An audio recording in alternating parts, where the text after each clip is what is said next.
किसी गांव में एक निर्धन ब्राह्मण अपनी पत्नी और पुत्र के साथ रहता था। ब्राह्मण को गांव से जो भिक्षा मिलती उसी से वह अपने परिवार का भरण पोषण करता था। एक दिन ब्राह्मणी अपने पति से बोली, मुझे अपनी कोई चिंता नहीं है स्वामी, मैं आपके साथ भूखी प्यासी रहकर भी अपना जीवन व्यतीत कर सकती हूँ, लेकिन मुझे अपने बेटे की भूख प्यास नहीं देखी जाती। ब्राह्मण बोला, मैं तुम्हारी भावनाओं को समझता हूँ प्रिय, लेकिन भाग्य के लेख को विधाता भी नहीं बदल सकता। हमारे भाग्य में निर्धन रहना ही लिखा है।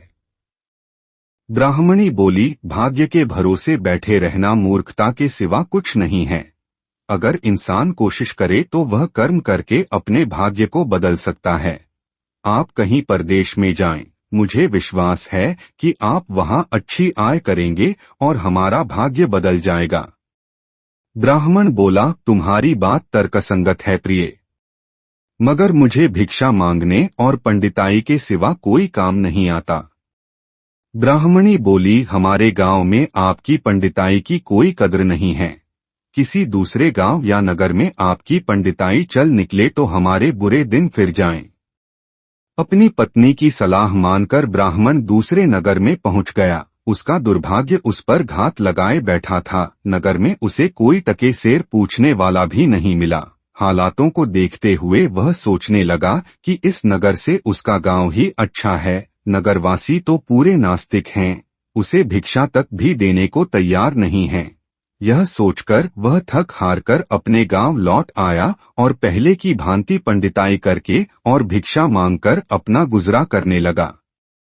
एक दिन वह भिक्षा मांगकर लौट रहा था, तभी उधर से भगवान शिव माता पार्वती के साथ गुजरे। उस निर्धन ब्राह्मण की हालत देखकर माता पार्वती ने ब्राह्मण की तरफ संकेत करते हुए भगवान शिव से कहा, आप इस ब्राह्मण को देख रहे हैं स्वामी? शिव बोले, हाँ, वह बहुत निर्धन है और दुखी भी है। पार्वती बोली, आप उसके दुख का निवारण करें नाथ। एक तो ब्राह्मण, दूसरे दरिद्र, मुझसे उसका दुख देखा नहीं जाता। शिव बोले, यह मृत्युलोक है प्रिय, यहाँ हर प्राणी किसी न किसी दुख से त्रस्त है। सब अपने अपने कर्मों का फल भोग रहे हैं, तुम किस किस का दुख दूर कराओगी? पार्वती बोली, आपको उस निर्धन ब्राह्मण को धनवान बनाना होगा स्वामी। शिव बोले, वह भाग्यहीन है पार्वती, उसके भाग्य में फटे पुराने कपड़े और रूखा सूखा भोजन ही लिखा। मगर पार्वती अपनी जिद पर अड़ी रही। अंत में हारकर शिव को पार्वती की बात माननी पड़ी। उन्होंने उस रास्ते में, जिस रास्ते ब्राह्मण जा रहा था, सोने की एक ईंट डाल दी। अचानक ब्राह्मण को क्या सूझा, उसने सोचा कि वह आंखें बंद करके कितनी दूर चल सकता है। यह सोचकर वह अपनी आंखें बंद करके चलने लगा और सोने की ईंट के बिल्कुल समीप से होकर आगे गुजर गया। काफी दूर आगे जाने के बाद ही उसने अपनी आंखें खोली। यह देख भगवान शिव मुस्कुराते हुए बोले, हमने तुमसे कहा था न प्रिय कि वह ब्राह्मण भाग्यहीन है। भाग्यहीन मनुष्य कभी धन प्राप्त नहीं कर सकता।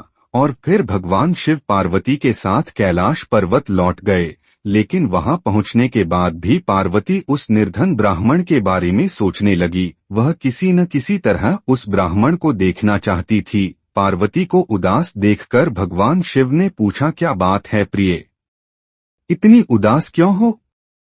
पार्वती ने भगवान शिव से निवेदन किया, स्वामी, उस निर्धन ब्राह्मण का परिवार 3 सदस्यों का है, उनमें आप किसी एक को धनवान बना दें, ब्राह्मण परिवार की दरिद्रता मिट जाएगी। आप उन तीनों को एक एक वर दें। मुझे उम्मीद है कि वे तीनों आपसे दौलत का वर ही मांगेंगे, इस तरह वे धनवान बन जाएंगे। शिव बोले, ठीक है प्रिय, जैसा तुम चाहोगी वैसा ही होगा।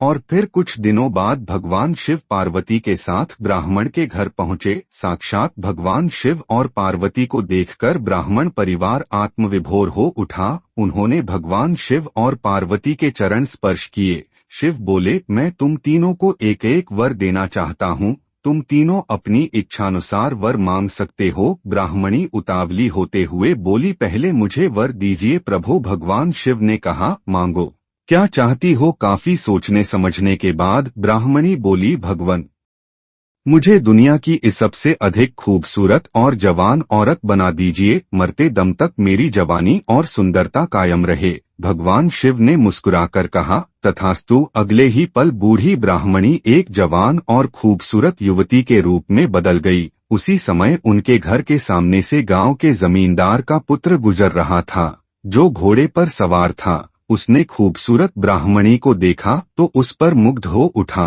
वह इस खूबसूरत ब्राह्मणी से शादी करेगा। यह सोचकर उसने उसे अपने घोड़े पर बैठाया और घोड़ा अपनी हवेली की तरफ दौड़ा दिया। यह देख ब्राह्मण अपनी छाती पीटते हुए विलाप करने लगा, हाय मेरी पत्नी, रो मत ब्राह्मण श्रेष्ठ।